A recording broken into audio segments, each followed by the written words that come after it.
Tears of the Kingdom is here, and it fixed a lot of problems that Breath of the Wild had, and I could go on and on explaining what it fixed and what it did wrong, but I'm working on a whole series of that, and this will actually be the last section of it, so subscribe and turn on notifications to see my series of reviews as they come out. But as great as Tears of the Kingdom is, we can't just play it forever, so I must ask, what's next for the Legend of Zelda series? Starting all the way back in '86, the world got its first taste of Zelda, and it hasn't been able to get the taste out of its mouth since. The game following the original and its interesting sequel was A Link to the Past, a game that I still haven't finished yet, but I know introduced and perfected many Zelda mechanics that defined the series for the following decades. From dungeons to item progression, A Link to the Past truly started what we know to be a Zelda game. The first games of the series were all top-down adventure games with occasional side-scrolling sections, but that was all until Nintendo made their best-performing failure of a console, the N64. And with the N64 came a game that's still widely regarded to be one of the best of all time, Ocarina of Time. Ocarina of Time was Zelda's first dip into 3D, and it's actually insane what the developers managed to do on their first try. I still believe to this day that Ocarina and Majora's Mask are some of the best games of all time. Everything is so finely designed. Each dungeon and boss, with the exception of the water ones, are perfect and a joy to complete every time. I'm tempted to say to everyone who disagrees that you're just wrong, but I suppose that isn't fair and removes an interesting conversation.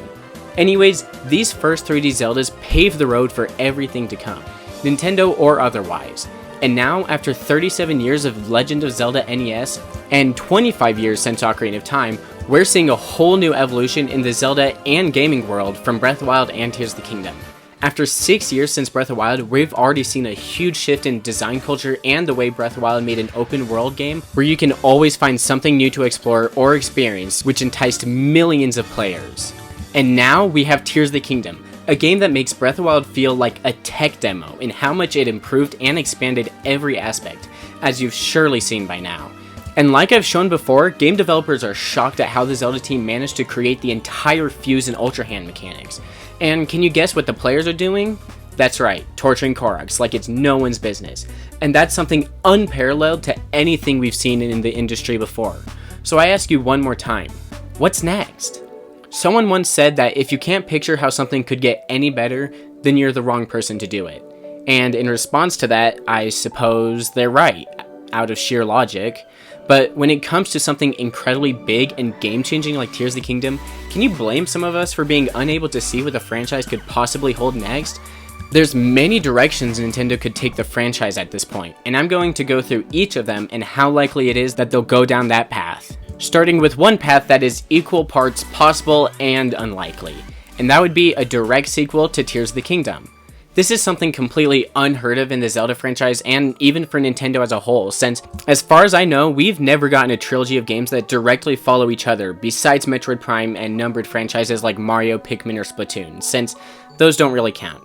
Now, obviously, just because it's never been done doesn't mean it's impossible, because otherwise we would never have anything. So, if a Tears of the Kingdom 2 or Breath of the Wild 3 were to happen, what would they do to evolve the story and world? Much like how Tears of the Kingdom used Ganondorf, maybe Tears of the Kingdom 2 could use another long-running Zelda villain such as Vaati. Although, if this game were to exist, they would either have to completely obliterate Hyrule to make it feel different from Breath of the Wild and Tears of the Kingdom, or they would have to make an entirely new landscape to explore. There's still a gaggle of unanswered questions from the duology that should be explained, as we've seen and discussed, especially, but not limited to, the Zonai with their unexplained history, and the Sheikah with their magically disappearing technology and divine beasts. On a whole, I think the possibility of this game ever happening is a 4 out of 10, because as much as the world loved Breath of the Wild and Tears of the Kingdom after selling 10 million copies in under a week, I think we're getting exhausted of this variation of Link and Hyrule, and I think it would be far more fun to explore an entirely new location, and maybe not even Hyrule, with the new art style and a Link with actual character.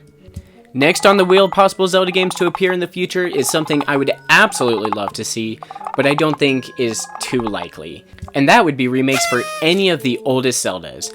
I'm talking about a full HD remake of The Legend of Zelda NES and Adventure of Link. I don't think these will ever happen due to their historical importance, and by the fact that there's very little they could do to modernize them without erasing the original difficulty and legacy, but I still really want to see it happen. 2 out of 10 on possibility ratings, but something I think is far more likely and would be far more awesome is a full remake of the Oracle games in a single cartridge. This would be awesome and allow many people to finally play these 2 incredible games without struggle. Because believe me, playing a Game Boy or even emulating a Game Boy nowadays is a struggle, just from the perspective of my eyes. 6 out of 10. Continuing on with the 2D Zeldas, we need to look at the possibility of us finally getting a new 2D Zelda. 0 out of 10. Okay, maybe that's an exaggeration, but since A Link Between Worlds, it's felt impossible for us to get a new, traditional 2D Zelda.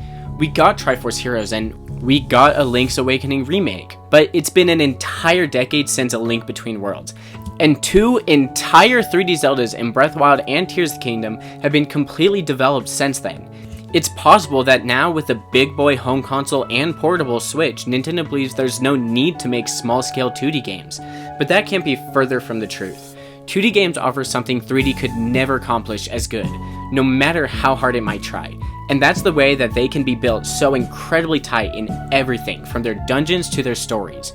Just a few days ago, I finally beat A Link Between Worlds, start to finish, and initially, I felt the item renting and mostly open world design was a detriment, but over the past few days, I think it worked perfectly and gave us an open world that worked in many ways Breath of the Wild never did.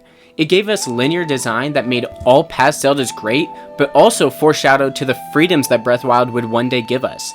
Breath of the Wild is still a better open world game, but A Link Between Worlds is a better Zelda game. Fight me.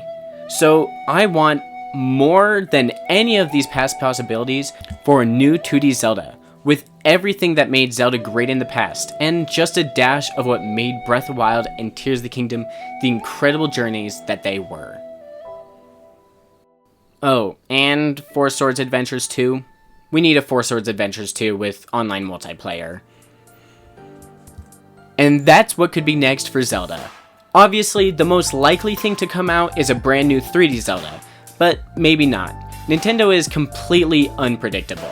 But I think we should still try, and if you have any ideas, spit them out in the comments, and again, check if you're subscribed with notifications for my upcoming review series. Tears of the Kingdom has so many incredible things that need to be told, and if you aren't here to see it, that would be a shame. So until then, keep cool.